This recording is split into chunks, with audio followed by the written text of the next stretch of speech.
14 centimetre উচ্চতাৰ লম্ব বৃত্তাকাৰ চুঙ্গা এটাৰ বক্ৰপৃষ্ঠৰ কালি 88 বৰ্গ সেন্টিমিটাৰ। চুঙ্গাটোৰ ভূমিৰ ব্যাসাৰ্ধ নিৰ্ণয় কৰা। ইয়াতে আছে 14 সেন্টিমিটাৰ উচ্চতাৰ লম্ব বৃত্তাকাৰৰ চুঙ্গা এটাৰ বক্ৰপৃষ্ঠৰ কালি 88 বৰ্গ সেন্টিমিটাৰ চুঙ্গাটোৰ ভূমিৰ ব্যাস নিৰ্ণয় কৰা। দিয়া আছে ইয়াতে 14 সেন্টিমিটাৰ মানে উচ্চতা h = 14 সেন্টিমিটাৰ সিএম। বক্ৰপৃষ্ঠৰ কালি দিয়া আছে ইয়াতে বক্ৰপৃষ্ঠৰ কালি 88 বর্গ সেন্টিমিটার। 88 বর্গ সেন্টিমিটার মানে সিএম স্কয়ার। তে ধরু আমাক ব্যাস উলিয়া বলছে, ধরু চুঙ্গাটোর ভূমির ব্যাসার্ধ আর, ভূমির ব্যাসার্ধ আর। অতএব বক্রপৃষ্ঠর কালি 88 বর্গ সেন্টিমিটার মানে বক্রপৃষ্ঠর কালি আমি জানো বক্রপৃষ্ঠর কালি যে 2 পাই আর এইচ। বক্রপৃষ্ঠর কালিক আমি 2 পাই আর এইচ বুলি লিখিব পাৰোঁ যে 2 বক্ৰপৃষ্ঠৰ কালি বাদ 2 পাই আৰ এইচ লিখিছোঁ ইকুৱেল টু কিমান 88।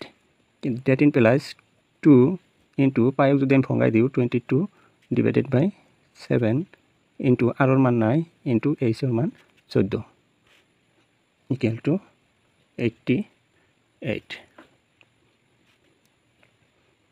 ডেট ইমপ্লাইজ এবাৰ যদি আমি আৰটো ইয়াতে ৰাখি দিওঁ বাকীখিনি সফালে যাব। 88 ইনটু 7 যেতিয়া আমি বাফালৰ বস্তু সফালে ল'ম হৰটো সদায় সফালে গৈ কি হ'ব লব আৰু লবটো হৰ হৈ যাব।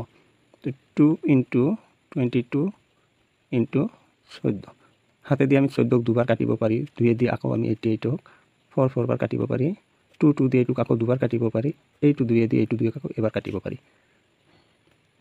r ইকুৱেল টু 1 cm পালোঁ। অতএব চুঙ্গাটোৰ ভূমিৰ ব্যাস চুঙ্গাটোৰ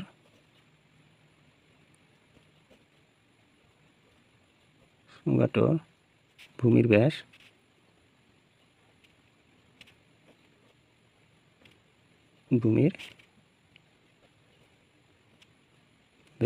ইকুৱেল টু 2 r। তো ইকুৱেল টু 2 ইনটু আৰৰ মান আমি 1 পাইছোঁ 1 2 সেন্টিমিটাৰ। আমাৰ চুঙ্গাটো ইয়াতে কি কৈছে ভূমিৰ ব্যাস উলিওৱা। চুঙ্গাটোৰ ভূমিৰ ব্যাস আমি কি পালোঁ 2 পালোঁ। এইটোৱে এনসাৰ। মানে পৃষ্ঠকালি আৰু আয়তনৰ অংক কৰিব গ'লে তোমালোকে সদায় এইটো চেপ্টাৰৰ ফৰ্মুলাবিলাক মুখস্থ কৰি ৰাখিবা, তেতিয়াহে তোমালোকৰ সহজ হ'ব।